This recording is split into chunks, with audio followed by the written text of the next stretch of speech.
Shawn Layden's back in the headlines again, talking about Xbox, talking about subscription services, including Game Pass. So we will take a look at some of the things that he is saying there, as he is always very outspoken. Xbox is adding more games to the retro game list that they have that you can get access to via Game Pass Ultimate with the Xbox Retro Classics. We have big news here, big announcement in terms of what is coming to Gamescom from Xbox. They list out everything that we're going to be able to see. It looks like it'll be a pretty good event here and lots of things to be seen here, including the upcoming Xbox ROG Ally.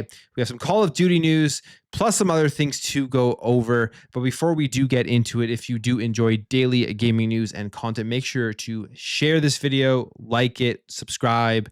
Really does help. I see many of you who do watch on a daily basis are not subscribed. So if you enjoy this content and you enjoy getting these daily updates, make sure to hit the subscribe button. But for now, let's jump into it.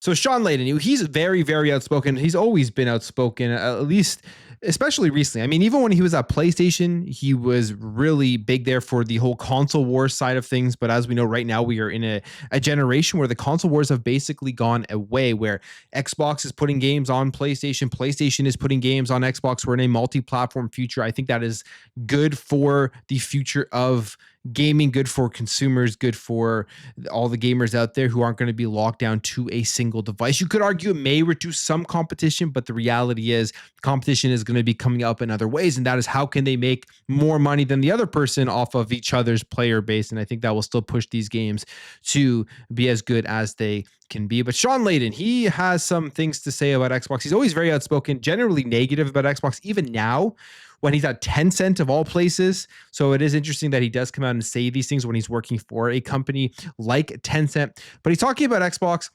and he says that Xbox is at the Sega-like fork in the road and may stop making consoles. Now, he doesn't ever say anything earth-shattering or really interesting that we have not heard before, but he does say things that will make the headlines, like Xbox may stop making consoles, even though we know Xbox is still making consoles going into the next generation. They're making handhelds, they're making an at-home console. There's all these things that are happening on the Xbox side of things. But Shawn Layden still thinks here that they may stop making the consoles. He was speaking with gamesindustry.biz, and he says here that watching what Xbox has been doing recently, I do get Dreamcast flashbacks. He's referencing how Sega got out of the console business with the Dreamcast. Dreamcast was a great console. Unfortunately, it just did not do well, and that was the end of Sega making consoles. He says, I think Sega realized they just were better off being a software house. I think Microsoft is in that same sort of fork in the road, and I don't think their hardware offering is persuasive enough to make up the ground that they've lost. Reality is, he is still speaking like the gaming industry hasn't changed since the Dreamcast era, which is just absolutely obviously not true when you take a look at everything that has happened this generation, and the fact that even though they're in last place on the console front, they're still going out there knowing that 30 million, maybe 40, 50 million, whatever they have right now as an install base between the Xbox One and the Xbox Series X and S, that is still a valuable enough customer base to continue to want to provide them a piece of hardware to get into the Xbox ecosystem, because it is that access point, it is that avenue to be locked into the ecosystem, buy digital games, subscribe to Game Pass. And once you do that, you're probably locked in that ecosystem for the foreseeable future. We all know the quote from Phil Spencer where he said that losing the PS4, Xbox One generation was the worst generation to lose because people had put their stakes in the ground as to where their digital catalogs were, spending thousands of dollars, and it's really hard to move away from that. But things have changed. We're in a multi-platform generation now. We're in a multi-platform future, so it won't really matter which hardware you have. You're going to get access to pretty much everything one way or another. Even on the Xbox side of things, if PlayStation doesn't bring every single one of their games over to Xbox, you're still going to be able to play their games in the next gen via Steam, which is just a phenomenal thing here for gamers who are looking to just want to get everything in a singular place. So it just really is not the same as it was when he was with Dreamcast and Sega and all those things. So that, to me, I still don't understand how executives or how people who are deep into the gaming industry are still thinking that the industry is running like it was back then. Goes on here. And he said that he hopes to see some kind of standardization for consoles in the future. And it's his belief that going this way could help the total market for console gaming grow. He says, can't we look at the game console business kind of like a Blu-ray or cassette or compact disc or any other medium where the industry decided it will compete on content, but let's standardize on the format, and then let's take that format and license it out to everybody who wants to support it. That's what stops the penetration rate of console gaming, I think. And I mean, everything's going digital. They're not really going to need physical hardware, I think, for the future either. So again, don't fully understand that one, but he's making these headlines are being made obviously because he talks about Xbox being like Sega. GameStop puts out this headline here. The other thing that I think is far more interesting is his take on Game Pass and subscription models in general, saying that Game Pass makes developers wage slaves and that there are many debates about Game Pass profitability. He says, but that's not the right question to ask. He says, companies can do all kinds of financial jiggery pokery for any sort of corporate service to make it look profitable. The real question here would be, is Game Pass healthy for the developer? Still out here questioning whether Game Pass is profitable. And he does have a point there. Corporations can do some financial stuff to make things look what they wanted to look like. They can't make it up, though. They can't lie, because that would be fraud. And Microsoft and Xbox aren't going to lie about Game Pass being profitable and commit fraud and mislead shareholders because of the Xbox division. That just isn't going to happen. So when you see a lot of the discussions out there whether Game Pass is profitable, the reality is it is profitable. How is it profitable? Xbox and Microsoft are figuring that out. Is it healthy for the developer? Well, I mean, we've seen tons of use cases, at least in my opinion, where it has been very helpful for the developer, where games that would not have succeeded without Game Pass are succeeding because people have discovered it on the service. They've gotten deals for marketing, deals for development, which has allowed them to actually go out there and make the game that they want to make rather than having to reduce their overall scopes of the game because they don't have the budget for it. We're even seeing games like High on Life, which the sequel now is dropping day one onto Game Pass. Obviously, putting it on Game Pass initially was great for that game. And will we even be getting a sequel to the first High on Life if it didn't land into the Game Pass server? So there's many examples that it has been healthy and good for developers, but there's still these pundits out here who don't believe that it is good, basically saying that they're wage slaves and the service is not creating value by putting the game in the marketplace, hoping that it does well, and then profit sharing and overages. According to Layden, it's more like you pay me X dollars an hour, I build you a game. Here, go put it into your servers. And concluded stating he doesn't think Game Pass is really inspiring for game developers. Now, this is all just his opinion. PlayStation is going along the same way here with PlayStation Plus. They just had the recent PlayStation Plus announcement for August, and I actually think it's a very good offering of games. So PlayStation Plus is getting better. But Sean Layden, we have to keep in mind, anytime you see these headlines and these comments, that he works with Tencent now. So that is a direct competitor to Xbox. So anytime headlines come out from him and they're negative towards Xbox, that helps Tencent in a way because it'll get people looking in different directions. Even if they're not going and directly buying Tencent games, it would make people potentially want to back away or question the strategy that Xbox is doing. But these are just his opinions. I think we have evidence from stuff that has come out from successive games and Game Pass and subscription services that these subscription services are helpful to developers and they are consumer friendly, of course. But we will see how all this unfold. Will these subscription services still be here in 10, 15, 20 years? Will the industry completely change again? I think that's kind of when we will know exactly how good this is. Game Pass has survived long enough at this point that clearly it is doing something good here for Xbox and consumers are enjoying it by paying into it. If you are a fan of the Xbox Retro Classics, they continue to add games to this. I think the app is pretty cool. I hope they continue to expand it out to include more games from different consoles, different retro consoles, but they've added 7 new games here. Again, all along the same frontier in terms of the generation that they are coming from here. But it's great to see that more games are being added to the Xbox Retro Classics. They've added Climber 5 from the Atari 2600, Private Eye from the Atari 2600, The Colonel's Bequest from the Amiga, Caesar 3 from Windows 9, Shoot and Gallery from Atari 2600, Oistron, and Wing War as well from the Atari 2600. 100. And I don't know if I know many of these ones here, but Caesar 3, they say, is one that immediately does stand out because it was released back in 1998 for Windows and Mac, which is something completely different, I think, than they currently have on that app. So that is pretty cool. See that one, I may go in there and just check out what that game is all about. But they're continuously adding games. Obviously, this is in collaboration with Anstream. Anstream has a ton of games on their service if you like the retro stuff, and you can access that as well on Xbox. So hopefully this is something they continue to work on, which I think they will, because we've been seeing now consistent games added to the service on a monthly basis, which is a great thing.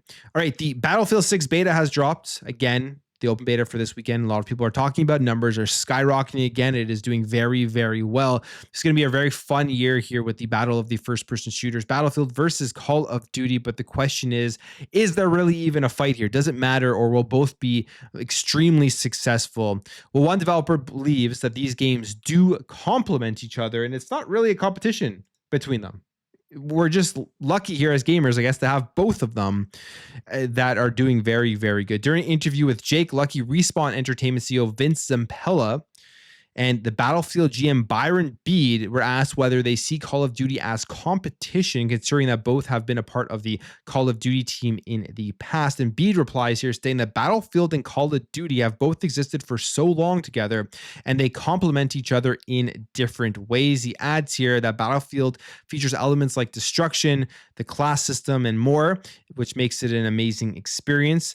And the game is a competitor in a way, like every other game is a competitor in kind of a way, but Battlefield is unique and offers things no one really can. So they're kind of not trying to take on that fight head on, which I think is a smart choice here from Battlefield. Even with how well the beta is doing with the numbers wise, we have seen this stuff in the past where games come out very promising. They're great, but they just still don't surpass Call of Duty in sales and in popularity.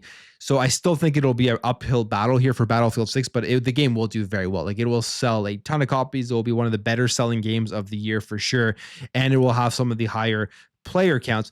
I also do agree in some way they do complement each other, simply because you have the bigger scope of battles that Battlefield does bring to the table. If you like that big team battle, I guess a reference to Halo style of gameplay, that is what Battlefield is really more for. They do have the close quarters modes, but playing through the close quarter modes are fun. I still think Call of Duty has it on that, and it probably still will have it with Black Ops 7. So if you want the big scale battles, you want the destruction, you want the vehicles, you want probably some more strategy and more squad-based stuff, Battlefield is going to be the game for you. But if you want the fast-paced, close quarters, I think Call of Duty will still have it there. And in general, people are still going to go out and buy Black Ops 7 regardless of if it has a bad beta. If it gets bad reviews, people still go out and buy that stuff.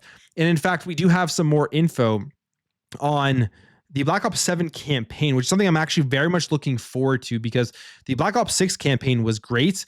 I'm hoping they don't drop the ball here with Black Ops 7. Call of Duty tends to kind of have that where from campaign to campaign, you just never know what you are going to get. Like if you remember from Modern Warfare 3 to Black Ops 6, Modern Warfare 3's campaign was significantly worse, at least in my opinion here. But the campaign for Black Ops 7, there is some interesting news here about what they're doing here with merging the campaign with the multiplayer, probably just at least for one of the levels in this game. And that is that the campaign and multiplayer will merge with a 32-player mode on Avalon. So they say here that Call of Duty Black Ops 7 will integrate the campaign's final mission into a 32-player multiplayer experience for the first time ever in this series. That already sounds pretty cool, like how they are taking both and putting it together, coming up with something different, trying something new, which is something that is great to see because it's a yearly release for the franchise. They say, according to the sources who wish to remain anonymous as they couldn't talk about the game's plans, Black Ops 7's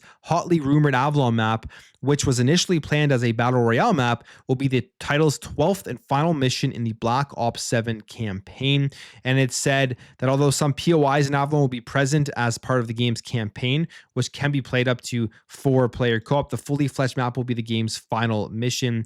And it is said that the mission will be hardcore and similar to other extraction shooters on the market. So if you're killed and your squad is wiped, you will lose all of your character's progress. That sounds pretty intense. I think that will be a lot of fun when you're on the last mission, you want to get through this campaign, you're trying to finish it, and it just have a lot more pressure on you to get forward and make sure that you don't die and lose all of your character's progress from playing through the campaign. We'll see if people get annoyed about that, but I think that sounds kind of cool. It does mean it is something brand new that they are trying out. They also say here that it is a somewhat bizarre move for the multiplayer and campaign to merge as a part of the game's progression integration across all 3 game modes, where no matter where or what you play, you still progress. And if we go into the comments here from Charlie Intel, who's quoting this article, you kind of see a mix. You see this person saying, I don't care what anybody says. This is one of the most unique ideas I've ever heard from this franchise, but people will hate on it anyway to be cool. And I kind of agree with that. It does sound unique, but you will still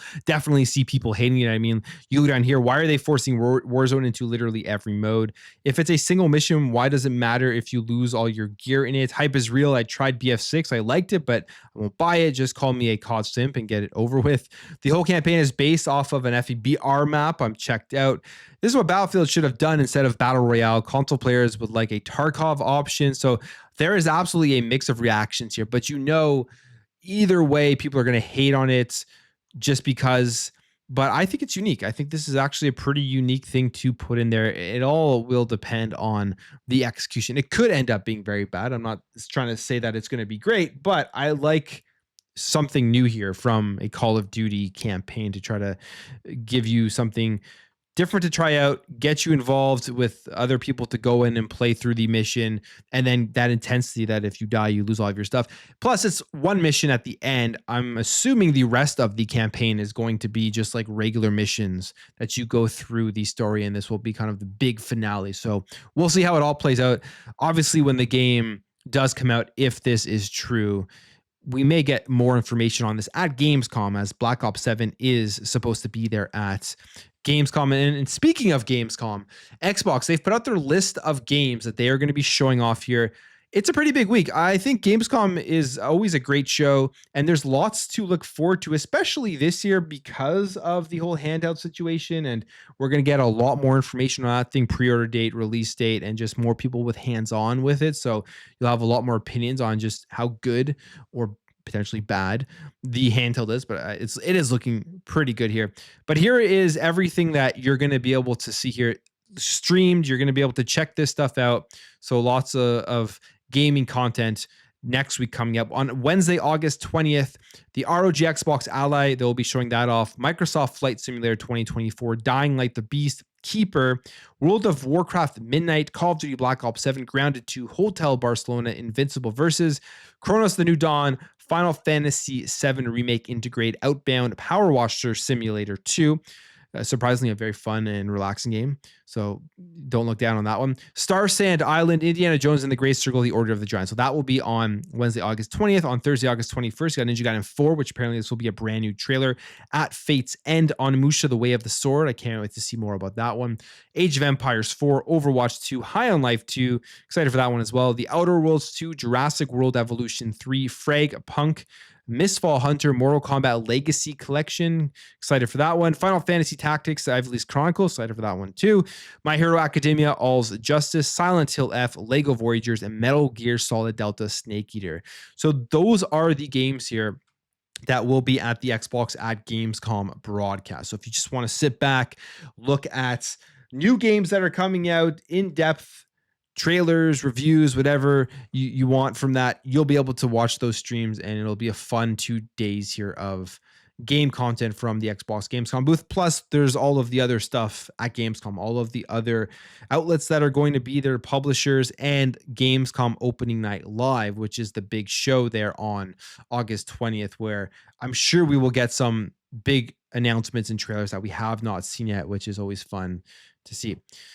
Now, let's talk Rematch, because Rematch is a game. It's a soccer game. It's kind of like Rocket League, and it's really fun, and it took off right away. I played it. I thought it was great. But the big issue with Rematch is that they didn't have crossplay, so you had a much smaller player pool.